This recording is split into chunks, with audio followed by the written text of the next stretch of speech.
A nervous breakdown is a blessing. Now, I realize that that may sound very callous. That may sound incredibly insulting. And if you are personally going through a dark time in your life, a burnout or a nervous breakdown or a major tragedy, you may think that is one of the most awful things somebody could say. That is a heartless thing to say. And I concede that I did frame it in a very deliberately shocking, provocative way to grab attention. But the sentiment beneath it, I believe in. And having myself gone through a major nervous breakdown about 10 years ago, and having to slowly, bit by bit, climb my way back out and put my life back together, it has only been in recent times that I have started to see that despite how horrible and how difficult that time was, and it continues to be in many ways, the blessings that have come from it is starting to just show like little green shoots after a bushfire. The bushfire sweeps through, it burns everything down, and then after a while, little green shoots come through and a new forest begins to grow. And the blessings that can come are not the sort of things that you think, consciously at the beginning of your life, I want to have this and that. I want to have this certain amount of money. I want to have this kind of career, live in this part of the world, do this kind of work. They're not the blessings that come. The blessings that come are, firstly, unexpected. They are more deep and more profound. They're more relational. I think they're more generational. And they have these beautiful ripple effects that just flow out to other people. And they flow, and this sense of transforming your soul. Or not so much transforming it, but actually kind of revealing. I think what happens is your true self starts to be revealed. And I think there's actually a quote. There's a quote from one of my very favorite authors, Charles Bukowski. He wrote this amazing line. It said, "Some people never go mad. What truly horrible lives they must lead." I'll say it again. Some people never go mad. What truly horrible lives they must lead. And I remember reading that, and this was only recently, perhaps 3 or 4 years ago, when I read that, and having myself been on the brink of madness, having a nervous breakdown is a form of madness. You're really starting to question everything in your reality, and being sleep deprived, and up all night with panic attacks and anxiety and everything, and watching your kind of the life that you have built sort of just almost crumble before your eyes. But having now been on a journey for many years now through therapy and reading widely and making some very difficult decisions,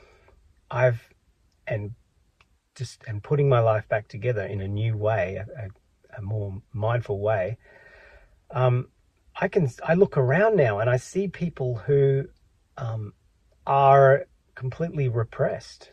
They are completely, their souls are hidden, and you can kind of see it in their mechanical nature in which they live, this kind of detached human doing way, not a human being. I see it in my family members who, because I am the only one who has broken free and from my toxic family, from my abusive family, and I see in my siblings that they are still 100% enmeshed. In fact, they're more enmeshed than even ever before. They're financially involved. They share properties together. they're always together. They babysitting grandchildren, and just that trauma and that abuse is being passed on, and they're completely oblivious. In fact, they are arrogantly proud of the family system. And I think, wow, I was there, and without my nervous breakdown, I would still be there. What would that mean for me? What would that mean for the legacy of my life? At the end of my life, I would die having never really lived, having never really discovered who I am. Through my recovery time, I've rediscovered things that were buried from childhood, that were like little hints. For example, songwriting. I'd always dreamed of writing amazing songs, and I tried over many, many, many years, 20 years of writing these songs, which were okay. They weren't terrible, but they just lacked something. For me, they lacked something. There were songs that I would write and produce and then listen back and think, yeah, that's okay. But it's nothing special. But when I was on my recovery journey, one of the things that helped me heal in a big way was music, was songwriting. In fact, it really almost saved my life. I don't say that hyperbolically. I mean, I believe music did save my life, because I remember at one point, the very lowest point was every night I was waking up around 2:30, 3 o'clock in the morning, and I was wake up in a sweat and shakes, and I had this panic. And I was just pacing up and down the house for hours. And then, of course, you know what happens. You become sleep deprived, and so the cycle just gets worse and worse. And it was getting pretty bad. And I remember one night I just saw my guitar sitting in the corner, acoustic guitar, and I just went over and picked it up. And this is like 3 o'clock in the morning, and I just sat on the edge of the bathtub in the bathroom, and I just started strumming a couple of chords. And after about 20, 30 minutes, I felt my body start to just calm a little. It just started to relax, and I just kept playing and playing. I must have played for, I don't know, an hour and a half. And by the time I'd finished, I was calm, and my adrenaline, my adrenal glands had whatever, I don't know the science behind it, but I'd exhausted myself to a point where I needed to sleep. And so I actually went and I slept well for a few hours. And so the next night, straight away, as soon as I woke up, I went straight for the guitar and I picked it up. And this time I calmed more quickly. And it became my tool that I would use in the middle of the night to calm myself. And each time it was quicker and quicker. And then I started using music to write songs, to write about my pain and to express it through music. And the most wonderful thing happened. I started writing songs for the first time in my life, in my mid-30s, that I was proud of, that I was genuinely thought, these are good songs. Like, these are genuinely good songs. These are the songs that I dreamed, I wished I could have written for so many years, and I tried and tried and I couldn't. And suddenly they were pouring out of me, and they were good, right? I thought they were good. I would listen back and I was like, yeah, that's good. That hits something, and that I can feel that, the energy of that song. It's expressing something true and real.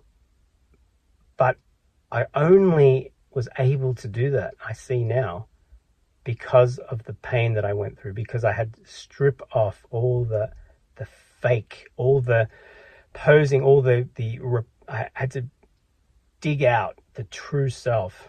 And that took a lot of pain, and that took a breakdown.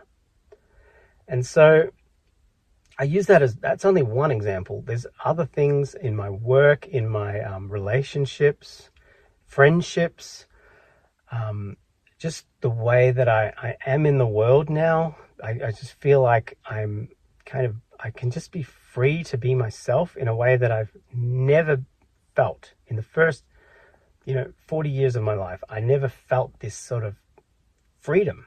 right? It's only been in the last 4 or 5 years that I've started to feel this freedom, and it's only been because of the breakdown and the breakthrough and the work that I've done to heal. And so, some people never go mad. Some people never break down. Some people never crash. They just live and live and live in this repressed state. And then they die. And sure, maybe they amass some money, and maybe they build a house, and maybe they have an established career and drive a nice car and have a white picket fence and take their kids to soccer practice and all of that. And that's fine, and that's all good stuff. But perhaps if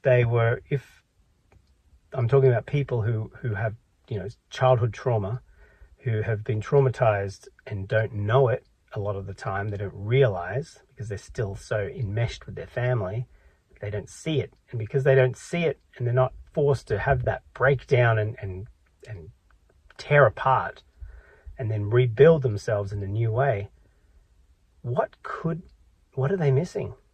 What is in them that could be expressed in the world but never gets expressed?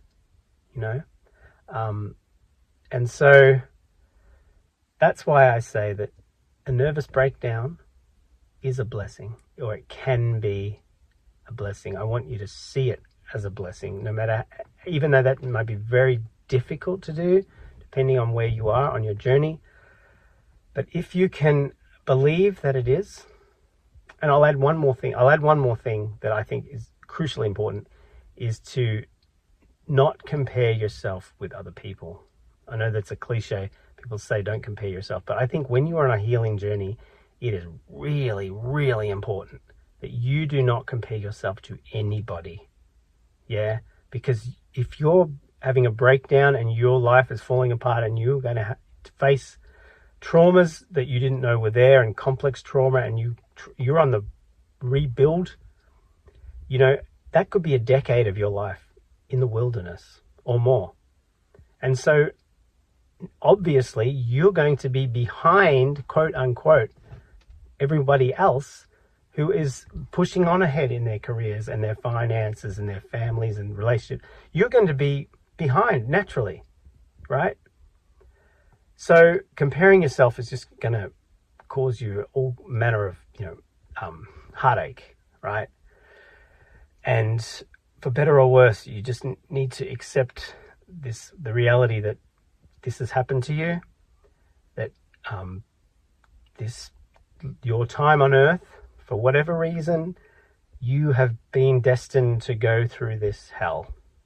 And you need to believe that by going through it, something really special will come forth.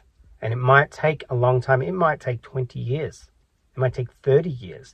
It might not be till the end of the last phase of your life where you pass your wisdom on, or you look and you see in hindsight the new things that you've built.